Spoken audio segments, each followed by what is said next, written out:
Hey, it's Kimberly with Celestial Juju, and we're going to talk about this Mercury and Pluto conjunct.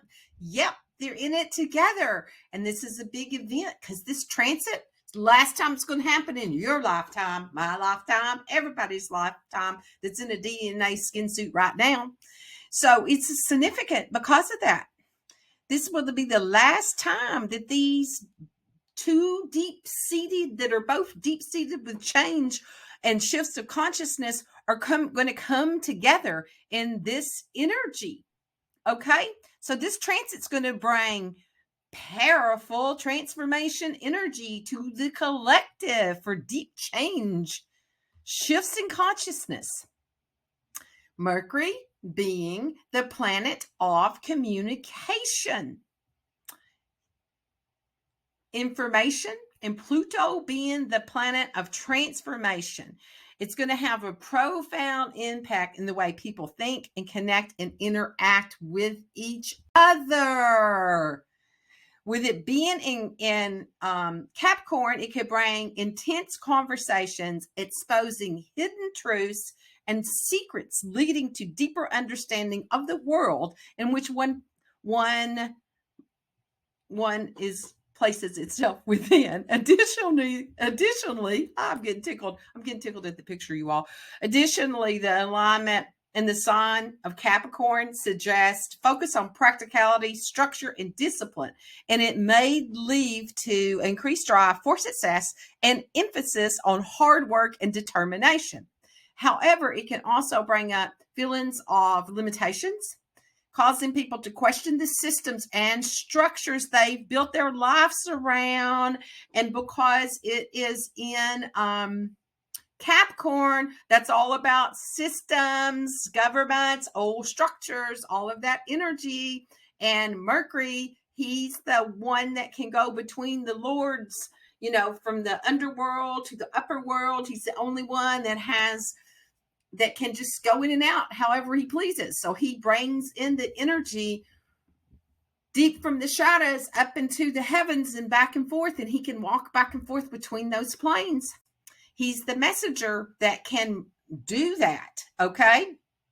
So it has this potential to bring this deeper understanding into the world. And the last time these transits happened, January 27, this when it took place, is just right before the whole situation in the world happened.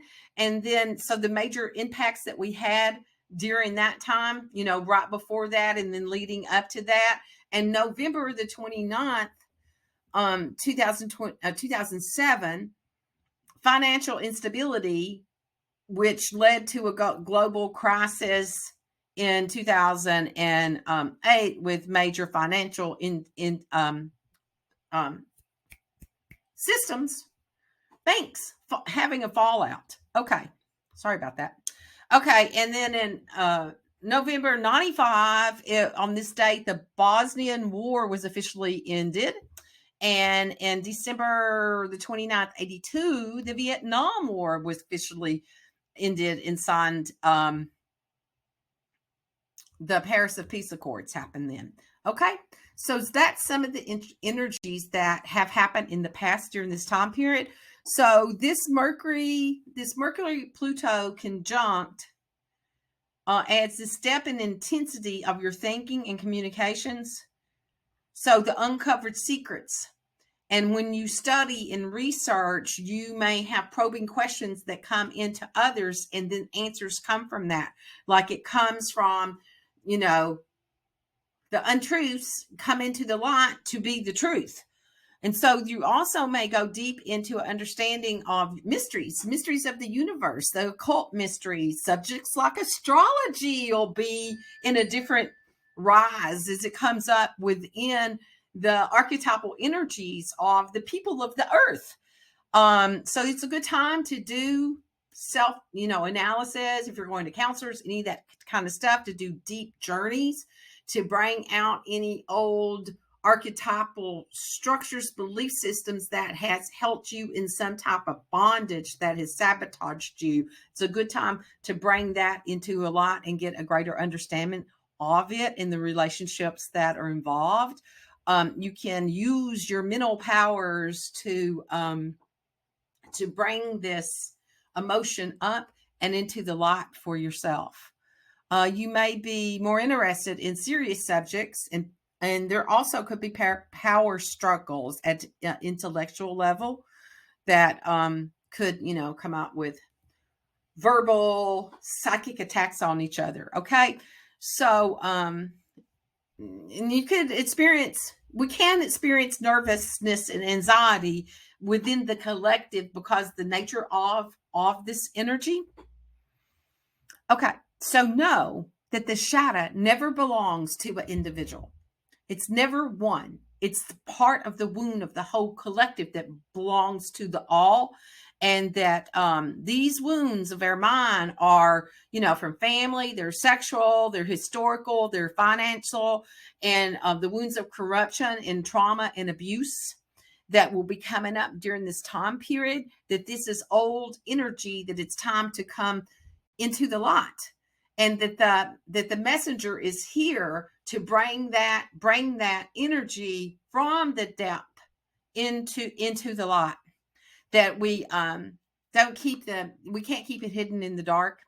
And that when one person shares their experience, then the energy of like grief, death, that type of stuff, it heals everyone. It's like when one person heals, there's the energy within that, especially in the family, that heals the energy of everyone's mind. Okay, then we can all go like this. Then there's room that's made for the phoenix to rise. Okay, so this transit can bring possibilities and potentials in situations that may have seemed stuck or stagnant before. So we're likely to experience a surge of creativity during this time, which can help us break through any mental blocks or stuck points in our life. So use the creativity from this to release those blocks, Yeah, dance it out, paint it out, whatever, like get it out. It's, the key is to use the energy wisely, and instead of getting out of control and overwhelmed and acting your ass out in front of everybody when the energy comes up, because that's really not going to help anybody. Okay. So keep an open mind, trust yourself, and give yourself space and time for this processing that may come up during this time period. Okay. Let's see. Is there anything else here? So it encourages us to explore the depths within ourselves and the courage of grace so that we can have positive changes within our lives. Okay. Thank you all. I just wanted to talk about this because it is the last time this is going to occur in our lifetime. And so the transit actually happens on the 11th, the 10th, 11th in that time period. But even though it's on that day, it doesn't mean it has an overall effect that goes on, throughout history. And because the two of them are, when they're conjunct, they come together. So they're whispering to each other. So Pluto's telling Mercury things from the underworld.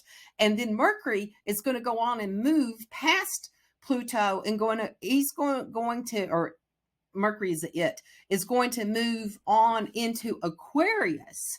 And then Pluto will be leaving Capricorn and then moving into Aquarius behind him. So this energy of this time period, they're planning what they're going to do as we move into this Pluto in Aquarius age, which will be, like a 2022 year thing. It's going to be in there in March is when Pluto's going to move. It'll go back, it'll retrograde back into Capricorn and then back into Aquarius in January 2024, and then it's going to be there for like 20 years, you all. This is like one of those kinds of events that's happening.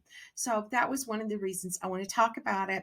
So you can use this energy and stones that would support you right now. I'm feeling carnelia would be a really good one to ground the energy, and it's a protection shaman stone and to bring the energies up. and Celeste Hot, which is, it's a blue one. It's like it brings in the heaven energy. So those two would be good together. Black tourmaline and selenite. Okay. So you can use those, do meditation, journaling right now, and work through your processes. Breath work would be really good. It would be a great time to do shamanic journeys. Any of those kinds of things that support you in that way to journey into your underworld, to go into the light. So thank you so much for being the gift that you are to humanity. Thank you for being here in this time we call now, for incarnating. Bless you. It is Kimberly with Celestial Juju. So do the little thing. You can like, share, and send this out into the world. And may you be blessed by your gifts and all that you bring to humanity. Bye.